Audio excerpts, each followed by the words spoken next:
Le message d'aujourd'hui va nous servir pour la semaine de jeûne et prière qui commence demain jusqu'à vendredi, pour la veillée de prière qui aura lieu vendredi. Nous finissons avec une veillée de prière. La semaine prochaine, ici même, toute la nuit, nous serons en prière. Nous allons prier jusqu'à ce qu'il nous exauce. Amen. Cette semaine, nous allons jeûner et prier.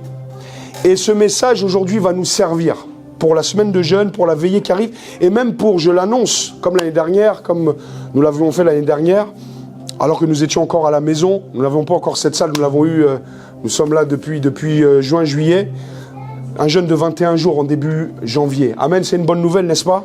Laisse-moi te lire un passage que le Seigneur nous a donné vraiment dans Esdras chapitre 8, au verset 21, qui nous sert vraiment de point de repère pour l'instruction du jeûne et de la prière que nous allons faire début janvier. Je le lis, comme ça tu te prépares déjà, tu te mets en condition. Parce qu'à Dunamis, nous sommes une église qui prie. Nous sommes une très jeune église et nous avons besoin des prières. Ne pas prier, c'est comme ne pas respirer. Amen. Mais le jeûne, la prière doit être toujours accompagnée du jeûne régulièrement. Au verset 21 de Esdras 8, il dit « Là, près du fleuve d'Ahava, je publiai un jeûne d'humiliation devant notre Dieu afin d'implorer de lui un heureux voyage pour nous, pour nos enfants et pour tous ceux qui nous appartenaient. » Pour tout ce qui nous appartenait. Je proclame qu'au travers de ce jeûne et prière que nous allons mettre en place début janvier 2026, tu feras un bon voyage en 2026. Amen. Comment je le sais? Parce que Dieu est fidèle. Amen. Amen. Est-ce que tu peux dire Amen? Amen. Dieu est fidèle. Amen. L'année dernière, nous avons fait ce jeûne avec ce verset-là. C'est une instruction que le Seigneur, comme une alliance que nous avons avec le Seigneur. Nous jeûnons et prions pendant 21 jours au début de l'année pour faire un bon voyage. Pas seulement nous, mais nos familles. Même ceux qui ne connaissent pas Dieu. Il y a des gens qui sont encore vivants juste parce que tu es en alliance avec Dieu. C'est une réalité, mon ami. Il y a des gens qui, Dieu a un projet pour eux. Ça doit se manifester. Mais pour l'instant, ils sont sous la protection de Dieu parce que tu es en alliance avec Dieu. Et pas seulement les gens, mais aussi tout ce qui t'appartient. La Bible dit qu'il faut jeûner aussi pour ce qui nous appartient. Parce que le diable, c'est un voleur. Il vient pour voler. Il y a des gens, peut-être qu'on connaît cette année, on leur a volé un membre de leur famille. On leur a volé de l'argent, on leur a volé des opportunités, on leur a volé le ministère. Il y a même des pasteurs, on leur a volé leur église. Mais toi, ça ne t'arrivera pas. Pourquoi? Parce que, en fait, nous allons nous humilier dans le jeûne et la prière et Dieu est fidèle. Amen. Nous ne crierons pas auprès d'un homme, nous crierons auprès de Dieu. Parce que, en tant que jeune église, nous devons dépendre de Dieu. Et toi qui es là aujourd'hui, Dieu t'a donné un rendez-vous. Pourquoi? Parce que tu as quelque chose à apporter dans cette dynamique. Amen. Amen. Donc le message d'aujourd'hui va nous aider pour ces trois choses. La semaine qui arrive, la veillée qui arrive, la semaine de jeûne et prière qui arrive, la veillée qui aura lieu vendredi prochain. Donc tu es le bienvenu, tu es la bienvenue. Et pour notre jeûne de 21 jours, début 2026. Donc là, tu ne pourras pas dire, pasteur, je ne savais pas qu'on allait jeûner de 21 jours. Tu te prépares déjà, mange bien à Noël. Hein, mange bien, même le 31 profite, on ne va pas commencer dès le premier. On va souffler quand même, alléluia. Puis 2-3 jours après, c'est parti, on embraye. Amen. C'est une bonne nouvelle, n'est-ce pas? Amen. Je ne sais pas, en tout cas, j'aime jeûner et prier. Amen. Il y a ce chant qui dit « Quand les gens mangent, moi je jeûne ». Amen, c'est ça, non? Il ne faut pas que quand nous on jeûne, toi tu es en train de manger là. Pendant que le pasteur, pendant que le frère Patrick sont en train de jeûner, il y en a qui sont en train de manger des kebabs. Non, non, on va tous jeûner ensemble, par la grâce de Dieu. Amen. Alors, pour ceux qui nous rejoignent, je ne prends pas pour acquis que tout le monde le sache. Depuis maintenant plusieurs mois, depuis septembre, nous sommes dans un long voyage dans le livre de Matthieu. Dans le livre de Matthieu, nous parcourons tout l'évangile, verset par verset, chapitre par chapitre, et nous sommes actuellement au chapitre 6, donc nous sommes encore au début du livre de Matthieu. Tous les messages précédents sont sur notre chaîne YouTube à Dunamis Church. Amen. Tu peux tout écouter, tu peux tout réécouter. Je vous invite à le faire parce que Dieu nous conduit vraiment de manière merveilleuse depuis que nous avons commencé cette série. Nous voyons vraiment les résultats dans les vies. Amen. En tout cas, moi-même, dans ma vie personnelle, je vois un changement profond et radical. Alors, comme vous le savez, nous sommes dans la série de Matthieu 5, 6 et 7 qui s'appelle, que nous avons intitulé Révélation royale. C'est le sermon sur la montagne. Les théologiens ont appelé ce sermon, le sermon sur la montagne, c'est la plus merveilleuse des prédications, des enseignements qui existent sur terre. Jésus, en fait, il n'y a pas un message, une prédication plus puissante que le sermon sur la montagne. Amen. Et nous avons vu que dans Matthieu 4, Jésus commençait à prêcher « Repentez-vous car le royaume des cieux est proche ». Mais à partir de Matthieu 5, quand il s'assoit sur la montagne, qu'il enseigne ses disciples, on commence à voir pour la première fois qu'est-ce qu'il y a dans l'enseignement de Christ. Est-ce que vous êtes avec moi? Amen. Christ prêchait la repentance, mais maintenant dans Matthieu 5, 6 et 7, parce que c'est 3 chapitres, mais en réalité, c'est un seul et même événement. Ne crois pas que les versets, les chapitres dans la Bible sont des séparations toujours d'événements. C'est-à-dire le 6, ça n'a rien à voir avec le 5. Le 5, le 6 et le 7, c'est le même sermon. Mais plein de révélations du ciel. Plein de, pour mes sœurs, trésors de vérité. Amen. Des trésors de vérité. Et donc nous sommes arrivés à Matthieu chapitre 6. La semaine dernière, nous avons commencé le chapitre 6 en parlant de l'importance des dispositions du cœur. Le Seigneur nous enseigne beaucoup au travers de ce sermon sur la montagne, l'importance des dispositions du cœur. Servir Dieu, c'est d'abord le cœur, ce n'est pas les actes. C'est pas juste lever les mains, prier devant tout le monde. Non, non, Dieu regarde ton cœur. Et on a dit le Seigneur nous expliquait que si notre justice ne surpassez pas celle des scribes et des pharisiens, nous n'entrerons pas dans le royaume des cieux. Et nous avons expliqué que la justice, là dont il est question, c'est une justice du cœur, pas des actes d'abord. Parce qu'on peut être là dans des actes, sembler faire les bonnes choses, mais le cœur n'est pas bon. Donc les choses de Dieu, c'est les choses du cœur. Voilà pourquoi ne critique jamais quelqu'un selon ses apparences, parce que Dieu lui regarde à son cœur. Regarde quelqu'un, tu dis, ouais, c'est quoi cette personne-là? Mais Dieu s'intéresse à son cœur. Et toi, en tant qu'enfant de Dieu, tu dois t'intéresser aussi à son cœur. D'abord, intéresse-toi d'abord à ton cœur, toi aussi. Parce qu'il y a des gens, déjà, ils disent, toi, ton cœur est impur. Mais est-ce que ton cœur est pur pour dire une telle chose?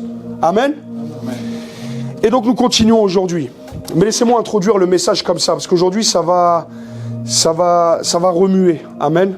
Encore une fois. Je suis convaincu que le diable, écoute-moi bien, n'attaque pas tous les enfants de Dieu.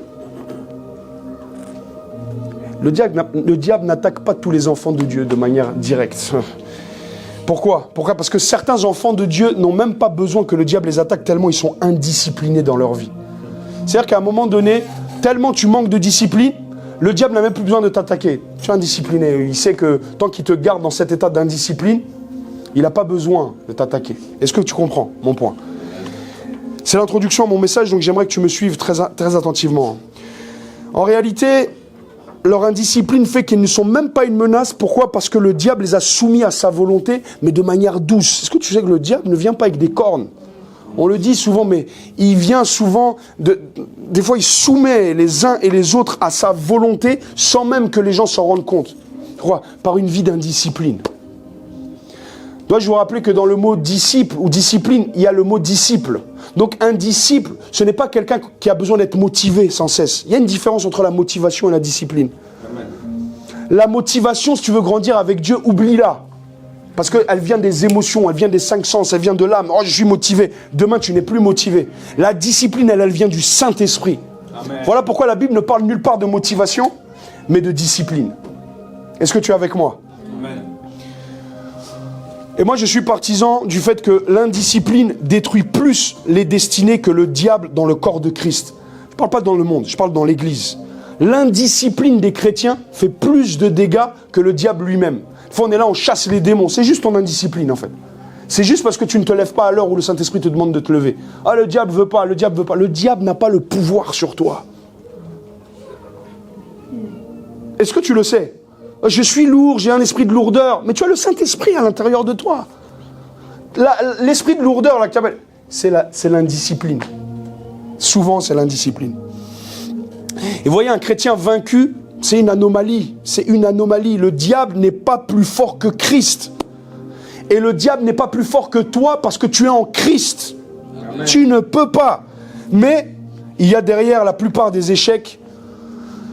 Je l'ai remarqué en étudiant aussi la parole et en étudiant aussi la vie de ceux qui réussissent, de ceux qui échouent. Tu vois souvent que l'indiscipline est toujours quelque part. Tu ne peux pas être discipliné et échouer dans la vie, ce n'est pas possible. C'est impossible. Est-ce que tu es là? Amen. Les plus belles années de la vie de beaucoup ont été bradées à cause de l'indiscipline. La plupart d'entre nous, on est tous jeunes. Il y a encore des années, par la grâce de Dieu, devant nous. Certains sont plus avancés en âge que d'autres. Mais la vérité, c'est que les plus belles années de ta vie, là, celles que tu es en train de vivre actuellement, tu peux les brader à cause de ton indiscipline. Tu peux passer à côté de ta vingtaine à cause de l'indiscipline si tu es en Christ. Juste parce que tes 5 sens te disent « Non, j'ai des choses à faire. » Indiscipline. Non, je vais me reposer, un peu se reposer par-ci et là. Et la Bible le dit dans les Proverbes, la disette te surprendra, comme un homme en armes. Et particulièrement l'indiscipline dans le jeûne et la prière. Parce que la vie est spirituelle, parce que ton appel est spirituel, parce que ton ministère est spirituel, parce que ta destinée est spirituelle. Le jeûne et la prière sont les deux domaines ultimes dans lesquels tu dois être discipliné. En fait, si tu n'es pas discipliné dans ces deux domaines, en tant que chrétien, dans les autres domaines, tu ne pourras pas être discipliné. Il y a beaucoup de gens qui sont pleins de bonnes intentions. Oui, je veux servir Dieu. Motivation. Mais lorsque la discipline... Moi, je ne suis pas intéressé par quelqu'un qui sait bien prêcher derrière le pupitre. Montre-moi ta vie de prière, ta discipline dans la prière. Ça, j'admire. Une personne qui se discipline à l'abri de tous les regards pour prier et jeûner. Est-ce que vous êtes là? Amen. Remarquez bien, c'est lorsque tu commences à t'engager dans quelque chose, dans la prière, que les attaques commencent. N'est-ce pas? Oh, je vais prendre une semaine de bread. Tu commences à avoir faim. Tous les jours, tu ne manges pas le matin, mais ce jour-là, tu commences à sentir des odeurs pour manger. Et puis tu craques. Pourquoi? Indiscipline. Est-ce que tu es avec moi? À chaque fois que tu dis, je vais être sérieux dans mon engagement, dans le service, ou je vais aller à l'église de manière régulière, il y a quelque chose qui se lève à l'intérieur de toi ou à l'extérieur pour t'empêcher de venir. Indiscipline, ce n'est pas un démon seulement, c'est l'indiscipline. Pourquoi un démon peut t'empêcher d'avancer avec le Seigneur? Le Seigneur qui met ce désir dans ton cœur d'avancer, le démon peut éteindre ça en te disant non, tu n'iras pas. C'est parce que tu es indiscipliné que tu n'y vas pas. Alléluia! C'est pour ça que je te dis ça va remuer aujourd'hui. Si tu dis tu parles de moi, pasteur. Je parle de ton voisin, je ne parle pas de toi. Amen. Amen.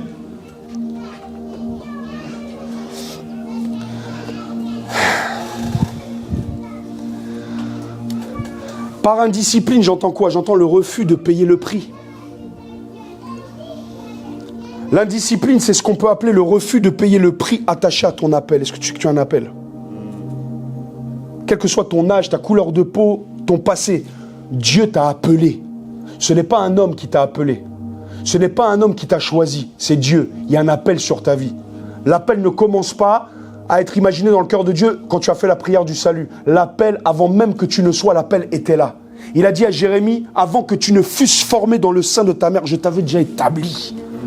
C'est pour ça qu'un homme ne peut pas te désétablir, ne peut pas t'enlever. Non, non, non, non. C'est Dieu qui t'a établi avant même que tu n'arrives sur terre.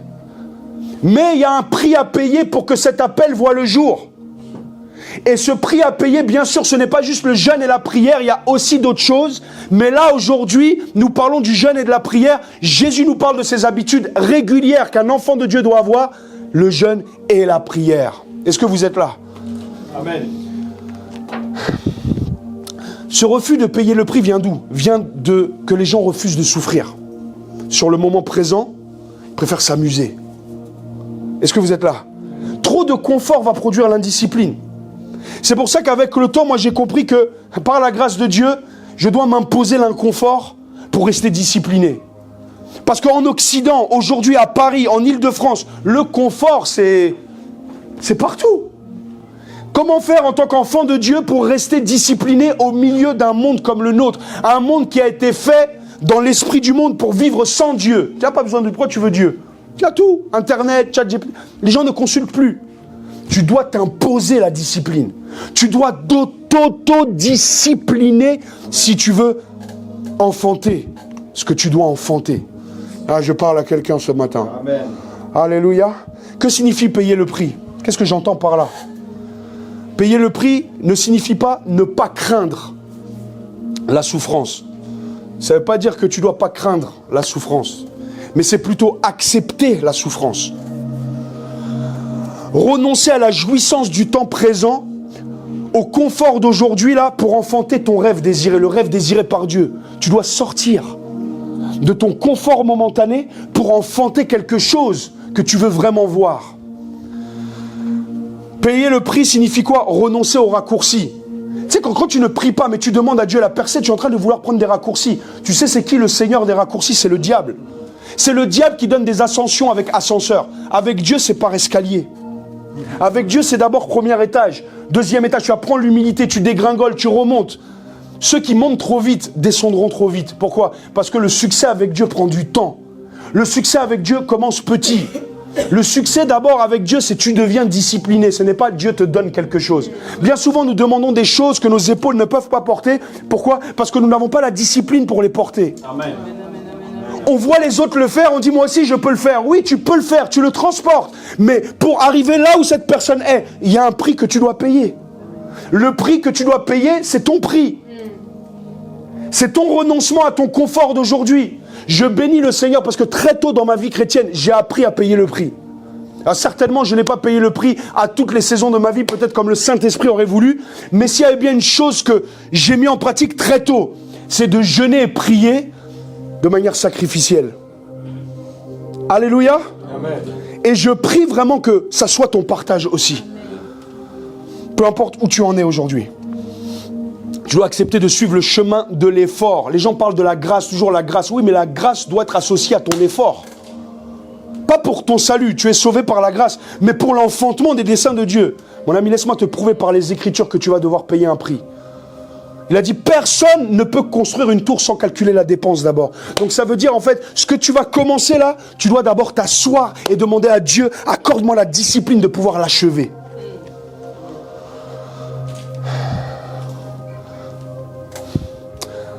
Et dans le texte du jour, qu'on va lire dans quelques instants, il est question du jeûne et de la prière, comme je l'ai dit, il est question des règles en fait qui régissent ce domaine.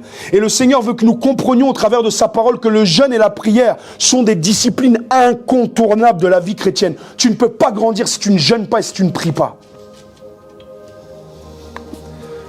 Il veut nous enseigner comment jeûner de manière à produire des différences. Tu veux produire des différences? Amen. Alléluia. Qui veut produire des différences? Tous. Tous, nous voulons voir quelqu'un dans la famille être sauvé, rentrer dans le salut. Ça ne va pas venir comme ça. Tu dois payer un prix, en fait. Même pour que tu sois sauvé, quelqu'un a dû payer le prix. Jésus a payé le prix pour que tu rentres dans le salut. Et des gens aussi ont prié pour toi, t'ont évangélisé, sont sortis dans le froid, t'ont distribué un flyer, t'ont envoyé un texto, ont fait quelque chose pour que tu sois dans le Seigneur. Rien n'arrive par hasard dans la destinée. Laisse-moi lire ce passage et puis après on va continuer. Amen. Matthieu 6, verset 18. Matthieu 6, pardon, verset 6 à 18. On peut y aller? Amen. Non, j'aime bien quand vraiment vous réagissez, vraiment quand... J'ai l'impression des fois de parler à des gens qui sont... On est ensemble, on est à l'église. Soyez détendus, soyez relax.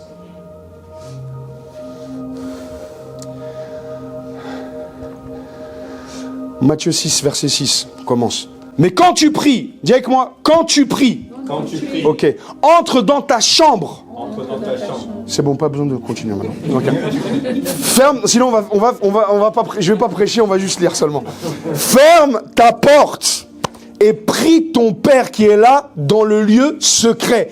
Et ton Père qui voit dans le secret te le rendra. En priant. Ne multipliez pas de vaines paroles. Ah, je m'arrête là. Il y a deux dimensions ici. Il parle de la prière personnelle et aussi il parle de la prière communautaire. Il parle à toi, il dit quand tu pries. Et après il dit aussi quand vous priez. Bien discerner les deux. Il dit en priant ne multipliez pas de vaines paroles. Dans d'autres versions il dit de vaines répétitions. Comme les païens qui s'imaginent qu'à force de paroles, ils seront exaucés. Ne leur ressemblez pas, car votre Père sait de quoi vous avez besoin avant que vous le lui demandiez. Voici donc comment vous devez prier. Et là, ils disent ce qu'on appelle le Notre Père. Notre Père qui est aux cieux, que ton nom soit sanctifié. Que ton règne vienne. Que ta volonté soit faite sur la terre comme au ciel. Donne-nous aujourd'hui notre pain quotidien. Pardonne-nous nos offenses comme nous pardonnons aussi à ceux qui nous ont offensés. Ne nous induis pas en tentation, mais délivre-nous du malin, car c'est à toi qu'appartiennent dans tous les siècles le règne, la puissance et la gloire. Amen. Verset 14, je continue. Si vous pardonnez aux hommes leurs offenses, votre Père Céleste vous pardonnera aussi. Mais si vous ne pardonnez pas aux hommes, votre Père ne vous pardonnera pas non plus vos offenses. Lorsque vous jeûnez, maintenant il bascule sur le jeûne. Là on était sur la prière et maintenant il parle du jeûne.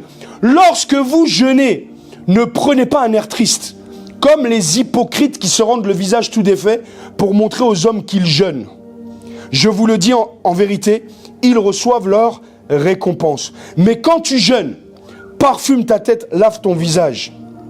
On peut rajouter brosse-toi les dents. Alléluia. Afin de ne pas montrer aux hommes que tu jeûnes, mais à ton Père qui est là dans le lieu secret, et ton Père qui voit dans le secret te le rendra. Amen. Le titre de mon message aujourd'hui, en fait, c'est 3 mots. Discipline, sacrifice et enfantement. Dis avec moi, discipline, sacrifice et enfantement. Et par enfantement, je parle de tout ce que Dieu veut manifester au travers de toi et aussi au travers de nous en tant que communauté. C'est pas juste toi en fait, c'est aussi nous. C'est pas juste tes projets, c'est surtout les projets de Dieu d'abord. Amen. Discipline, sacrifice et enfantement. En fait, je vais vous parler aujourd'hui de la place en fait de votre discipline et de vos sacrifices dans l'enfantement des desseins de Dieu. Ça n'arrivera pas parce que tu as des beaux yeux. Ça n'arrivera pas parce que tu présentes bien ou parce que tu connais les codes à l'église. Ça arrivera parce que tu payes un prix. Bien sûr, tu t'appuies sur la grâce, mais l'apôtre Paul dit, j'ai travaillé plus que tous. Pas moi, la grâce de Dieu en moi, mais j'ai travaillé quand même, plus que tous. Donc en fait, la grâce n'est pas une licence pour ne pas travailler. Moi, c'est la grâce de Dieu, ça va aller. Dieu va faire grâce. Mon ami, est-ce que tu as prié? Remarquez bien que dans le passage qu'on vient de lire, Jésus dit d'abord, il dit quand vous priez ou quand vous jeûnez, il ne dit pas si vous priez. En d'autres termes, si vous décidez de prier, non, il a dit quand. Donc ça veut dire que c'est là dans votre vie. Quand vous priez, voici comment vous devez prier. Pas si vous décidez de prier, si vous ne priez pas, ce n'est pas grave. Quand vous priez, est-ce que vous êtes là? Ça veut dire que ça demandera une certaine discipline parce que c'est quelque chose de répétitif. C'est quelque chose qui est régi selon des règles aussi, parce qu'il nous explique comment prier. Ça veut dire que s'il nous explique comment prier, il y a aussi des manières de ne pas prier. D'ailleurs, il en parle. Il dit, arrêtez de prier n'importe comment. Parce que vous pensez que juste l'acte de la prière suffira à vous exaucer. Il a dit non, il y a un modèle. Il y a des attitudes de cœur. Il y a ce qu'on appelle aussi le jeûne qui doit accompagner la prière. Et donc, pour que quelque chose soit répétitif dans votre vie, vous avez besoin de la discipline. Et vous voyez, beaucoup de gens ne voient pas les résultats qu'ils attendent dans leur vie parce qu'ils fonctionnent sans respecter les règles établies dans le monde spirituel. Tu veux violer les règles du monde spirituel, mais tu t'attends à avoir des résultats spirituels authentiques. Avant de commencer de jouer à un jeu de société, tu dois d'abord lire la notice si tu veux bien profiter du jeu de société en question, n'est-ce pas? Donc ça veut dire qu'il y a des règles. C'est pas tu fais comme nos enfants, des fois ils ouvrent, ils jettent les dés, ils savent pas comment jouer. Ils ne savent pas jouer en fait. Ils sont en train de jouer à un jeu, mais ça ne marche pas comme ça. Il faut respecter les règles de la notice. Et me demandez pas pourquoi, mais c'est comme ça. Le monde spirituel est régi par des principes ou encore des règles que nous, chrétiens, nous ne pouvons pas changer. Me demande pas pourquoi il faut jeûner et prier, sinon rien ne se passe de concret. Me demande pas, c'est pas moi qui ai décidé. Me demande pas pourquoi il faut sacrifier pour que dans le monde spirituel, il y ait un impact et il y ait un enfantement qui perce tous les obstacles. Me demande pas pourquoi, c'est comme ça, c'est Dieu qui a choisi.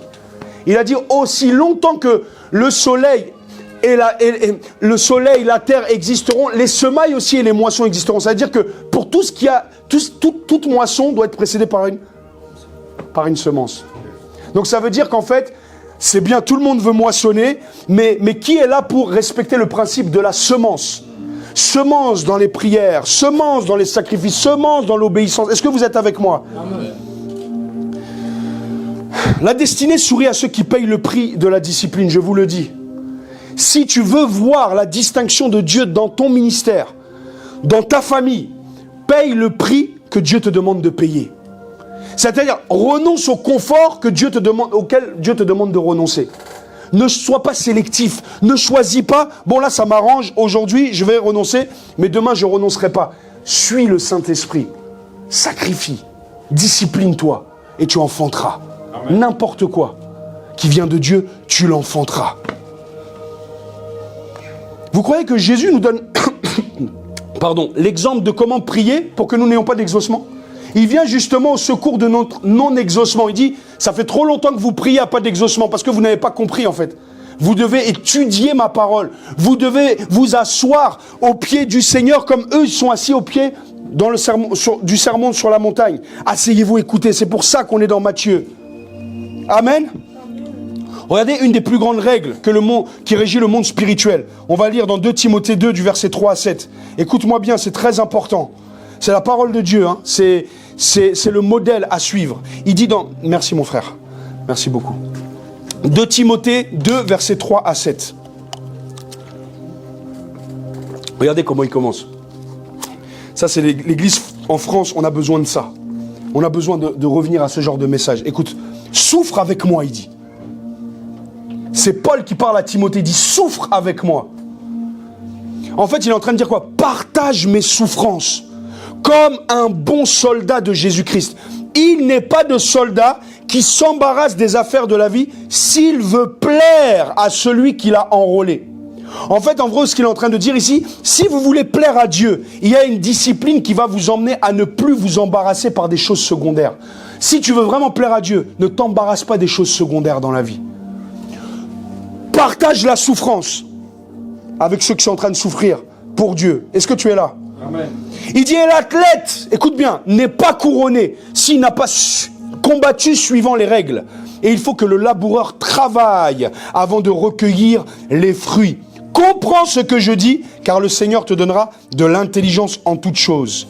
Je déclare qu'aujourd'hui, le Seigneur te donne l'intelligence de comprendre ces choses, au nom de Jésus. Notre génération, plus que n'importe laquelle aujourd'hui, veut recueillir les fruits sans avoir travaillé au préalable. Ils viennent dans un endroit, ils veulent les fruits, mais ils ne veulent pas travailler. Est-ce que vous êtes là? Ils viennent dans un endroit, il y a des gens qui transpirent, qui payent le prix parfois pendant des mois, des années avant eux. Et ils viennent, ils veulent donner des leçons aux autres en disant, moi je ne comprends pas ceci. Tu n'as pas payé le prix que ces gens ont payé. Tu dois d'abord partager la souffrance avec ces gens-là, être humble et rentrer toi aussi dans le domaine de la diligence, du travail pour ta destinée. Écoute-moi. Il existe tellement de gens aujourd'hui qui n'ont pas combattu suivant les règles, mais qui, par la foi, s'attendent quand même à être couronnés des résultats de Dieu. Tu en connais? Moi, en méditant ça, je me suis reconnu parfois. Tu es là, tu dis, mais Seigneur, pourquoi j'ai pas reçu? Mais est-ce que tu as combattu d'abord suivant les règles? Est-ce que tu as respecté les règles que Dieu a établies dans sa parole? Quelqu'un qui réussit sans suivre ce chemin, c'est une anomalie que le ciel ne peut pas approuver. Voilà pourquoi certains succès ne viennent pas de Dieu. Si son nom n'est pas sanctifié, ce n'est pas un vrai succès. Si son règne n'est pas établi là où tu vas, ce n'est pas un vrai succès, même si tu as plus d'argent. Si sa volonté n'est pas en train d'être faite, mais c'est ta volonté qui est en train d'être faite, même si les gens te disent que tu as du succès, tu as un échec lamentable.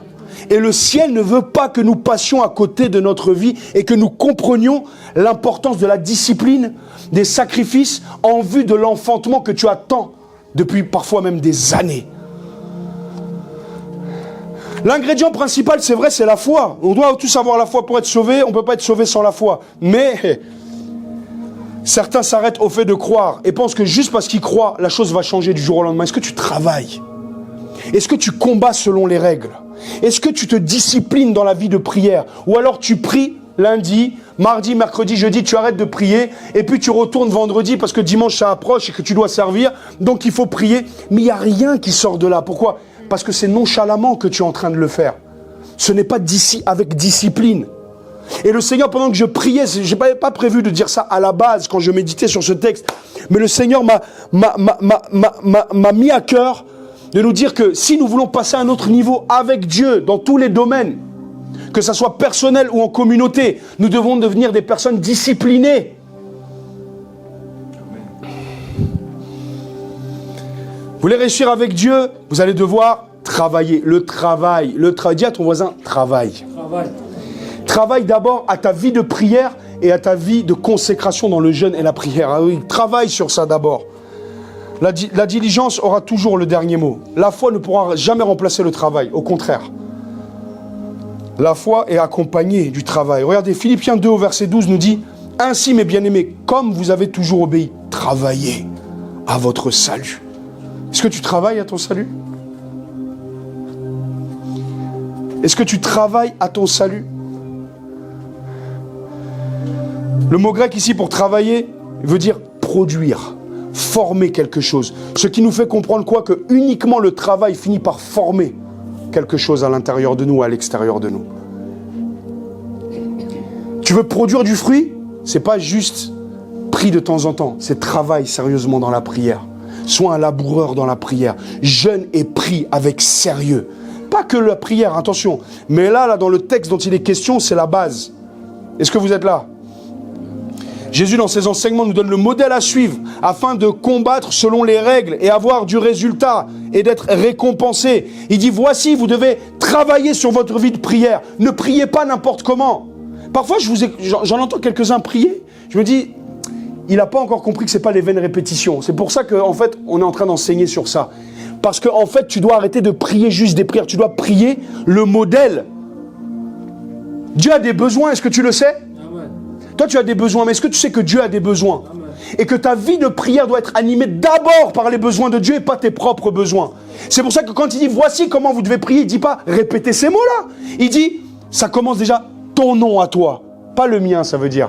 Quand je prie, est-ce que je veux me faire un nom comme les pharisiens? Ou alors je veux que son nom à lui soit glorifié, soit sanctifié. Ton règne, Seigneur, pas le mien. Parfois on arrive, on veut régner par nos propres capacités. Au travail, dans la maison, dans le ministère, à l'église, dans notre département. Il dit, ton règne à toi. Amen. Ta volonté à toi, pas ma volonté. Mais la volonté de Dieu, elle se cherche, mon ami. La volonté de Dieu se révèle. Amen. Elle n'est pas un acquis. Il y a certains chrétiens qui pensent que parce qu'ils sont chrétiens, tout ce qu'ils pensent, ça vient de Dieu. J'ai une idée, je vais l'entreprendre. Combien d'idées tu as entrepris, ça n'a pas marché? Pourquoi? Dieu n'était pas l'origine. Tu n'as pas cherché sa volonté. Et parfois, celle que tu reçois meurt avant l'heure. Pourquoi? Parce que tu n'as pas su chercher sa volonté pour qu'il te la confirme. Je peux continuer? Tu veux produire du fruit dans ta vie, ton ministère, le Seigneur, il dit, veille à travailler dans ces deux domaines. Travaille à ces deux disciplines que sont ta vie de prière. Veille à ce que ta vie de prière soit régulièrement accompagnée de la pratique du jeûne. Pourquoi tu pries? Pourquoi tu jeûnes? À combien? À quelle fréquence? Tu dois augmenter la cadence si tu vas enfanter les choses que Dieu t'appelle à enfanter. Le diable ne viendra pas se mettre au garde à vous pour te laisser passer. Parce que tu es un appelé de Dieu. Tu sais combien d'appelés de Dieu sont morts dans l'anonymat? Sont morts sans avoir jamais percé, pas parce que Dieu n'était pas avec eux ou pas parce que le diable était plus fort, mais parce qu'ils ont été indisciplinés. Et notre génération souffre aujourd'hui, pourquoi? Parce qu'on est la génération de la gratification instantanée. Tu veux tout de suite. Si ce n'est pas tout de suite, alors Dieu n'est pas avec moi. Ah non. Non, arrête de croire là. Arrête de croire que tout ce que tu vois là, c'est tout de suite. C'est le fruit de labeur, c'est le fruit de prière. Être quelqu'un de pragmatique aussi. Être chrétien, c'est aussi être quelqu'un de pragmatique. Regarde l'expérience de ta vie, l'expérience de la vie des gens. Est-ce que tout vient rapidement? Tout ne vient pas rapidement. Donc, la sagesse de Dieu t'enseigne que si ça ne vient pas rapidement, c'est qu'il y a des choses à mettre en place pour que, avec le temps, ces choses se manifestent.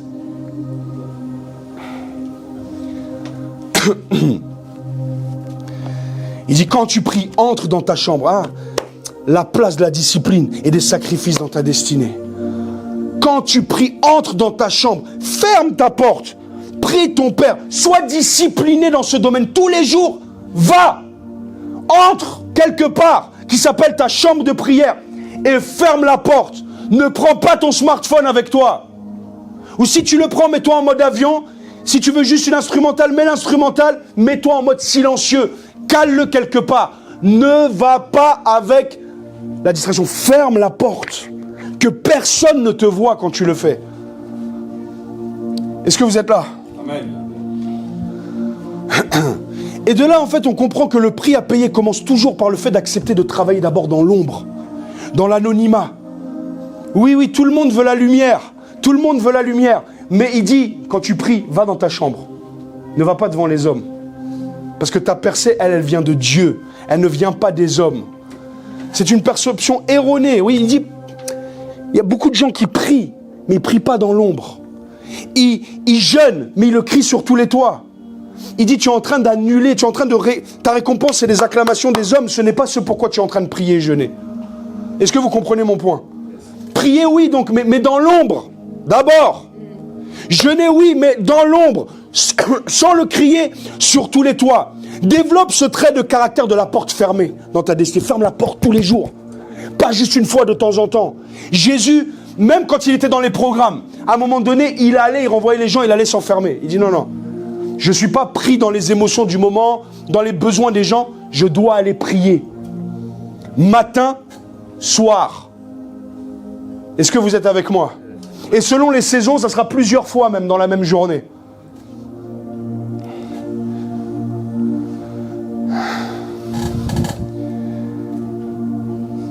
Développe la mentalité des gens qui payent un prix dans le secret et laisse les résultats parler d'eux-mêmes. Comme je l'ai dit, énormément de gens abandonnent trop tôt leur engagement avec le Seigneur parce qu'elles ont une perception erronée du succès, pensent que le succès c'est quelque chose d'instantané. Et que si la rémunération ne vient pas de suite, alors payer le prix ne sert à rien. Est-ce que même ça sert à quelque chose? Un jour, je parlais avec des frères et je leur donnais l'exemple d'un glaçon. Il y a un glaçon, il reste un glaçon, à moins 20 degrés, il est un glaçon. À moins 15 degrés, il est encore un glaçon. À moins 10 degrés, il est encore un glaçon. La température a changé, a diminué. Ça s'est réchauffé donc dans l'atmosphère. Mais le glaçon est resté glaçon, il n'a pas changé encore. Moins 9, toujours un glaçon. Moins 8, toujours un glaçon. Moins 7, moins 5, jusqu'à arriver à 0. Où là, tous les degrés précédents trouvent leur accomplissement. Est-ce que vous comprenez mon point? C'est-à-dire que le basculement de moins 1 à 0 a pris du temps, parce que parfois tu étais à moins 40. Et ça prend du temps. Mais une fois que ça arrive, ça arrive et les choses se débloquent. Amen. Mais avant ça, rien ne semblait changer. Pourtant, la température avait changé. Et quand tu commences à prier dans le lieu secret, et tu dis non mais je comprends pas, ça marche pas, tu continues à prier comme ce glaçon qui est là dans ce frigo et qui est en train d'être exposé à une température différente, il ne change pas encore, mais viendra le temps où tout basculera.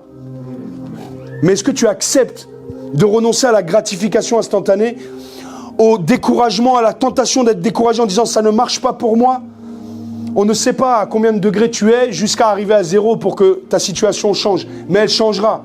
Aussi vrai que la parole de Dieu est vraie et véritable, elle changera. Personne sur terre n'a pas son heure. Ton heure arrivera aussi, mais tu dois te positionner. Avant que l'heure de Jésus arrive, il était discipliné. Il n'a pas attendu d'avoir un ministère pour avoir un lieu secret. Il n'a pas attendu de prêcher devant les foules pour dire maintenant il faut que j'ai un lieu secret avec Dieu. Il était ça avant même de chasser un seul démon. Il marchait dans les rues de Jérusalem et il était déjà habité par le Saint-Esprit, mais il a dû aller se faire baptiser, être rempli du Saint-Esprit. Et quand il a été rempli du Saint-Esprit, Jésus ne s'est pas frustré de ne pas être revêtu encore. Il a dû aller payer un autre prix, celui du jeûne, pour recevoir la puissance dans le désert. 40 jours. 40 jours, Jésus a dû jeûner pour avoir la puissance de Dieu. Est-ce que vous êtes là? Amen. Il avait le plan en tête, il avait reçu, il se laissait conduire par le Saint-Esprit. Comme toi, tu peux te laisser conduire par le Saint-Esprit. De là, on comprend aussi que le jeûne intensifie la prière. Le jeûne intensifie l'action de Dieu dans notre vie. Le jeûne intensifie les exaucements. Le jeûne intensifie le timing. Amen. Amen. La vie avec Dieu, c'est des paliers, mon ami. À chaque nouvelle chose dans laquelle Dieu voudra te faire entrer, tu devras payer le prix du jeûne et de la prière. Pourquoi? C'est là où tu reçois les épaules. Parce que ton appel est avant tout une affaire spirituelle. Tu veux l'onction, tu veux ces choses. Est-ce que tu payes le prix pour ces choses? Et le prix, ce n'est pas être sur un pupitre ou être sur TikTok. Le prix, c'est le secret. C'est accepter d'être dans la prière sans que personne te voie, avec les points d'interrogation du diable qui viennent et qui disent est-ce que ça marchera? Et tu devras affronter ces choses-là. Tu devras affronter demain aussi quand ces choses viendront. Tu devras rester là, même quand ça n'ira pas dans ton sens. Voilà pourquoi beaucoup d'appelés mais peu d'élus. Moi, j'ai un mot d'ordre dans ma vie. Quand j'ai compris ça, la motivation, j'ai jeté ça. Il n'y a pas besoin d'être motivé avec le Seigneur. Aujourd'hui, nos églises sont pleines de gens qui ont besoin d'être motivés. Et puis, dès le lundi, ils sont plus motivés. Qu'est-ce qui s'est passé? C'est parce qu'en fait, vous cherchez la motivation, vous ne cherchez pas la discipline, le caractère. Écoute bien ça, ça va changer ta vie. Décide une fois quelque chose et agis 1000 fois sur la chose que tu as décidé. Sans réfléchir, dis, je me lève tous les jours à 5 heures. Tu ne réfléchis plus si demain tu vas te lever, tu vas te lever. Pourquoi tu as décidé? Le problème, c'est que nous, on décide tous les jours quelque chose de différent. Et tu perds de l'énergie, et tu perds de la confiance, et tu perds... Pourquoi? Parce que aujourd'hui, 5 heures, et puis demain, décide de quelque chose, et fais-le. Fais-le 1000 fois. 1000 fois, ça veut dire ne compte pas, en fait. Mais décide une fois. Décide une bonne fois pour toutes de marcher en alliance avec ta destinée. En alliance avec...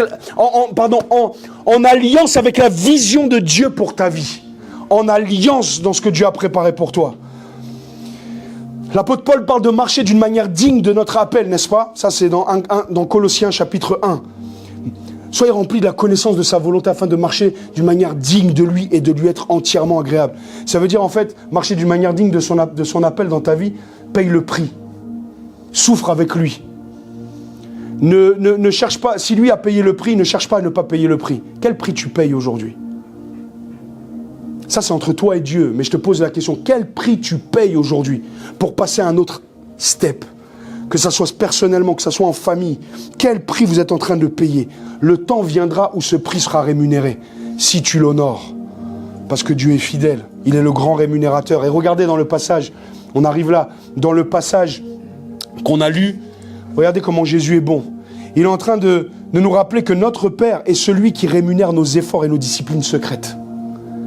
Regarde avec moi, il dit, quand tu jeûnes, parfume ta tête, lave ton visage, afin de ne pas montrer aux hommes que tu jeûnes, mais à ton Père qui est là dans le lieu secret. Et ton Père qui voit dans le secret te le rendra. Jésus nous enseigne, nous montre le cœur du Père. Il voit dans le secret et il te le rendra.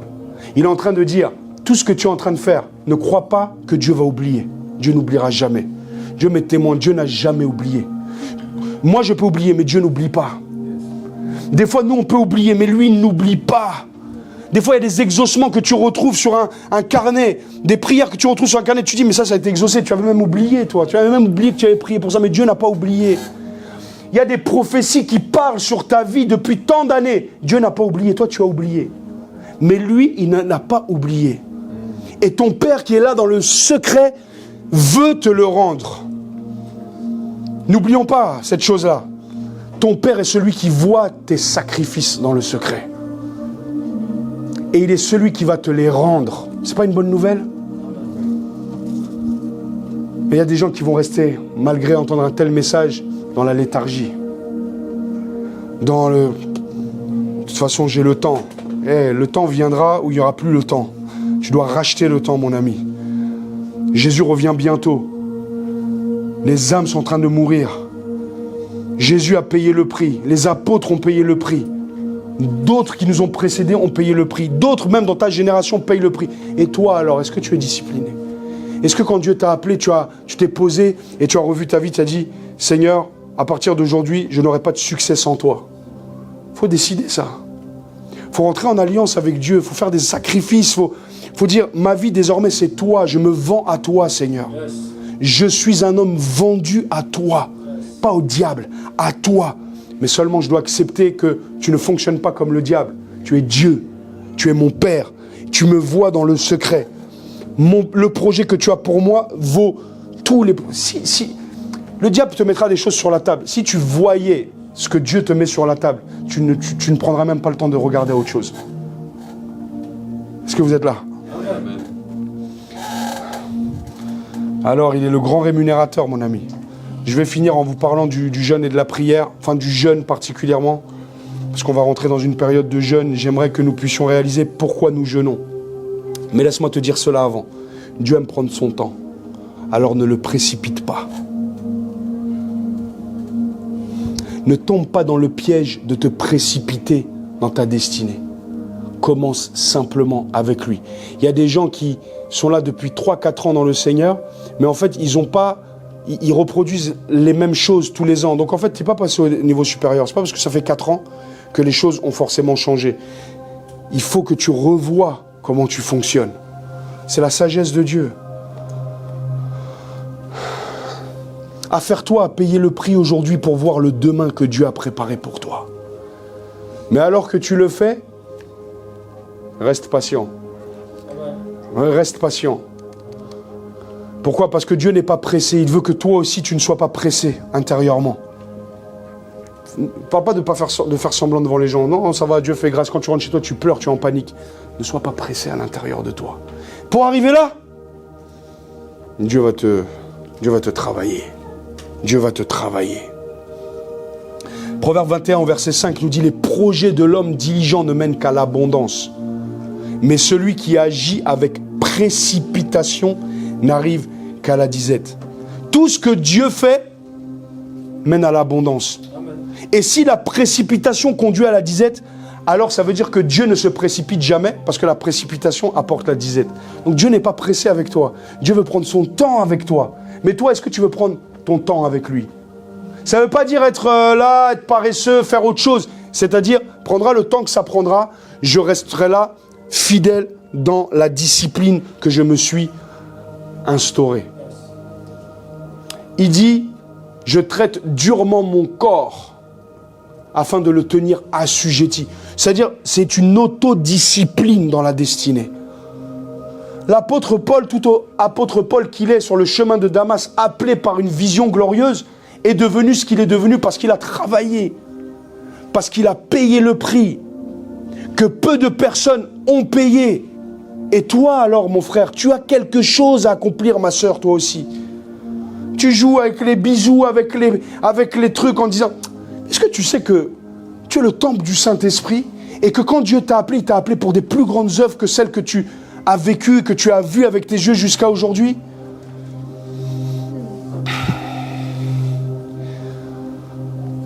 C'est une folie de vouloir les bénédictions de Dieu sans avoir la discipline d'avoir une relation basée sur qui il est. Tu veux le mariage? Purifie-toi. Il y a des gens qui veulent le mariage, ils couchent d'abord. Mon ami, tu ne peux pas vouloir la bénédiction de Dieu sans avoir la discipline de Dieu. Beaucoup de gens rentrent dans les alliances, dans le mariage, avec des placards, avec des cadavres dans le placard. Pourquoi? Parce qu'en fait, ils ont voulu la bénédiction et ils disent des choses comme ça, n'est-ce pas? Vous connaissez ça, non? On a déjà entendu ça. De toute façon, on va se marier, donc on peut commencer à consommer vu qu'on va faire la vie ensemble. Mais mon ami, tu n'as pas compris qu'en fait, la finalité, ce n'est pas le mariage. C'est honorer Dieu qui est la finalité. Honorer Dieu dans le avant, dans le pendant et dans le après. C'est une folie de vouloir un grand ministère, mon frère, sans vouloir une vie de sacrifice. Est-ce que vous comprenez? C'est une folie de vouloir beaucoup d'argent, mais sans le sacrifice de bien comprendre comment gérer cet argent. Tous les domaines ont besoin de sacrifice. Tous les domaines ont besoin d'exigence, ont besoin de discipline. Et dans ce passage, Jésus nous parle de ça. Quand tu pries, quand tu jeûnes, voici ce que tu dois faire. Sois discipliné avec ça. Ne te lasse pas parce que ça fait 10 ans que tu es chrétien, que tu fais ces choses. Valorise toujours ces choses. Ne sois pas paresseux spirituellement.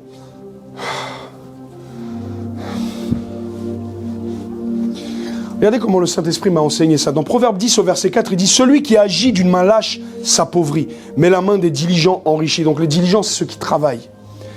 La version Semeur dit « La main nonchalante appauvrit, mais la main active enrichit. » Qu'est-ce que ça veut dire? Fais attention à comment tu fais les choses, car si tu les fais avec nonchalance, tu vas t'appauvrir, même si tu fais des bonnes choses. Il y a des gens qui prient, disent « Pasteur », beaucoup. « Pasteur, j'ai prié, je n'ai pas vu le résultat, ça fait des années, je suis découragé. » Et quand je creuse un peu, je me rends compte que, en fait, ils prient, oui, mais avec nonchalance. Concrètement, qu'est-ce que tu as mis en place? Tu pries quand? Je ne sais pas, de temps en temps, quand j'ai envie, quand j'ai pas envie. La main nonchalante s'appauvrit. Ça veut dire qu'on peut faire des choses qui sont bonnes, comme la prière, comme le jeûne, mais finir plus pauvre que quand on a commencé, parce qu'on a été nonchalant. Mais si tu le fais avec sérieux, tu te règles, tu te mets au clair, tu mets de l'ordre dans ta vie, tu dis, pas la peine de voir grand d'abord, vois à ton niveau, dis aujourd'hui, je vais faire ça. Chaque semaine, ça sera mon jour de jeûne, ce jour-là. Et tu le fais bien. Tu es diligent. Tu vas t'enrichir. Tu vas avoir du résultat. Et le Seigneur m'expliquait que sur la base de ce verset qui est plein de sagesse, qu'on vient de lire, si une personne prie mais de manière nonchalante, sa situation s'empirera. Je répète. Et parfois les gens viennent, ils disent « Ah, ma situation empire. » Mais parce que elles sont nonchalantes, elles sont paresseuses, elles ne payent pas le prix. Je ne dis pas que c'est la méritocratie, attention. Je dis juste qu'en fait, il faut respecter le sacré de Dieu. Il y a un prix à payer. Tu pries, après tu disparais. Et puis tu reviens. Nonchalance. Tu jeûnes, mais tu coupes avant l'heure. Nonchalance.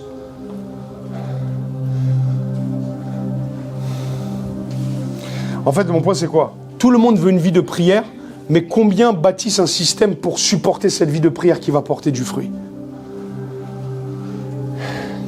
Alors, je finis en disant, en partageant avec vous cinq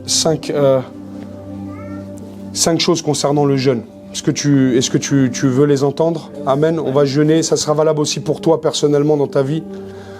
Je vais vous parler de la puissance du jeûne, le jeûne biblique. Donc, je répète, le jeûne biblique, c'est s'abstenir de nourriture d'abord. Ok, parce qu'il y en a qui disent, je fais des jeûnes de réseaux sociaux, mais ils mangent toute la journée. C'est pas un jeûne, ça. En tout cas, c'est pas un jeûne biblique. Amen. Le jeûne biblique, c'est s'abstenir d'abord de nourriture et bien sûr s'abstenir aussi de distraction autant que faire se peut. C'est-à-dire le travail, ça peut te distraire, mais c'est le travail. Donc tu es au travail, tu es obligé de travailler. Tu dois être fidèle dans tes engagements. Mais par contre, si tu es libre, pendant les heures où tu es en jeûne, tu te coupes. Tu payes un prix en fait. C'est quelque chose qui n'est pas facile. Tu as des habitudes, tu veux aller regarder ton programme à la télé, tu attendras la fin de ton jeûne pour le faire. Ok? Je dis aussi quand tu jeûnes, messieurs, dames, mariés, mettez-vous d'accord pour ne pas avoir vos rapports pendant le jeûne. Pourquoi? Parce qu'en fait, tu dois crucifier ta chair. Si tu vas, tu jeûnes, mais en même temps, tu fais tes affaires, là. Bon. Faut que vous soyez d'accord tous les deux. Voilà. N'imposez pas ça à l'autre. Hein, les sœurs qui disent, moi, je jeûne 40 jours, et le mari, il est là, il dit, mais attends, tu m'as même pas consulté. J'avais des projets pour nous mardi prochain. Des projets de paix, comme dit le frère. Non, mettez-vous d'accord, messieurs, dames. Amen. Premièrement, le jeûne a cette particularité d'amener une dimension d'accélération à ta destinée. Regardez, quand Esther a jeûné 3 jours, ils ont été délivrés d'une oppression qui durait depuis des mois, voire des années, à Amalek. En 3 jours de jeûne et prière, la situation s'est décantée. Elle a dit 3 jours, hein. Elle n'a pas dit 21 jours. Il y a des jeûnes, quand tu les établis, tu dis 3 jours. Et ces 3 jours vont accélérer quelque chose que Dieu veut faire, qui te mettra à cœur. Parfois, vous savez, moi je donne cet exemple-là, je l'ai partagé avec certains d'entre vous. Quand on a eu la salle, le Seigneur m'a mis juste avant à cœur de faire un jeûne de 7 jours, sans manger, juste en priant. Je vous partage ça pour que vous ayez un exemple de ce que je suis en train de dire. Jeûner, prier pendant 7 jours. Et même un 8e jour après que le Saint-Esprit m'avait mis à cœur. On ne cherchait pas de salle. Je pensais même plus à la salle. Je disais, bon, la salle, c'est... Humainement parlant, c'est pas possible qu'on ait une salle. Aujourd'hui, tout le monde galère avec les salles. Mais en tout cas, je vais chercher une seule chose. La direction divine. Pendant 7 jours.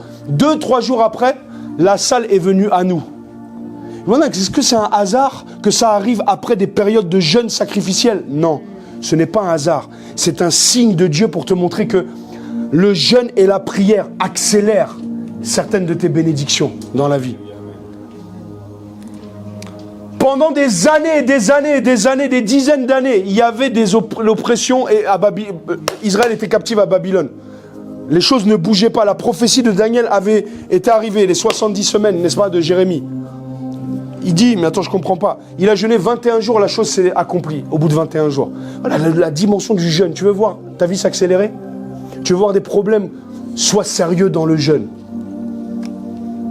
Ninive a jeûné et prié pendant 40 jours et le jugement a été annulé. Le jugement a été arrêté. Il a dit, je détruirai Ninive. Si Dieu dit, je détruirai, qui va dire non? Eux, ils ont jeûné et prié. Dieu a dit non, je ne détruirai plus. Et toi, tu penses qu'un pasteur a dit ça sur ta vie, tu vas échouer? Alors que Dieu lui-même change d'avis? Quand tu te repens et que tu t'humilies? Toutes les années que tu as perdues, en 7 jours, peuvent être redonnées si tu le fais avec sérieux et diligence. Si tu sens à l'intérieur de toi un désir de te retirer pendant 3 jours, pendant 7 jours, juste dans le jeûne et la prière, est-ce que tu sais ce qui t'attend derrière? Tu ne sais pas. Va juste seulement. Tu vas voir. Dieu accélère les choses. Dieu accélère les choses. C'est pourquoi Dieu va nous accélérer. Parce qu'on va beaucoup jeûner et prier. Pour qu'une communauté vive certaines choses, on doit devenir discipliné en matière de jeûne et prière. Là, je fais une parenthèse. Quand dans l'église, nous demandons jeûne et prière, nous disons jeûne et prière, et tu appartiens à l'église locale, l'église locale dans laquelle tu es, la famille spirituelle, et que toi tu dis non, je jeûne pas, tu es en train de tirer le frein à main là où le Saint-Esprit veut accélérer. Est-ce que tu sais que si à Ninive, certaines personnes avaient continué de mal faire, la Bible dit du plus petit jusqu'au plus grand, même les animaux sont rentrés dans la discipline. Ça veut dire quoi? Ça veut dire, oh pasteur, dès qu'il y a un jeûne et prière, je dois le faire à l'église. Oui! Oui, parce que c'est pas toi qui décide, c'est pas moi qui décide, c'est lui qui décide. Amen. Et que lorsqu'il dit 5 jours, ça veut dire que parce que Dieu m'a appelé au sein d'une famille, au sein d'une communauté, je dois aussi porter la souffrance avec les autres. Quand j'ai faim, je me rappelle de mes frères qui ont faim aussi. Amen. Amen. Gloire à Dieu. Non, parce que c'est important de réaliser que parfois Dieu veut mettre un coup de boost dans ta vie personnelle, ton jeûne individuel va le faire. Et parfois il veut le faire ensemble. Ta désobéissance va tous nous retarder. Vous aimez pas ça, mais c'est la vérité. C'est la vérité, c'est la responsabilité. C'est comme ça. Sinon on choisit alors. Et tout le monde choisit, tout le monde devient son propre Dieu et aucune église avance. Deuxièmement, j'atterris tout doucement, je pose l'avion tout doucement. Il y en a qui regardent leur montre, j'ai faim, pasteur, il faut que j'aille manger. Tu vas manger ça d'abord, tu vas bien manger cet après-midi, parce que demain, tu vas jeûner. Deuxièmement, le jeûne augmente la puissance de Dieu sur ta vie. Quand Jésus a été rempli du Saint-Esprit au Jourdain, c'est le jeûne et la prière qui ont fait qu'il a été revêtu du Saint-Esprit 40 jours plus tard. Jésus n'a pas dit « je suis le Fils de Dieu, je suis désormais revêtu, je n'ai pas besoin de jeûner ». Il a jeûné. Toi, tu dois jeûner aussi pour recevoir la puissance de Dieu. Jésus avait déjà la puissance.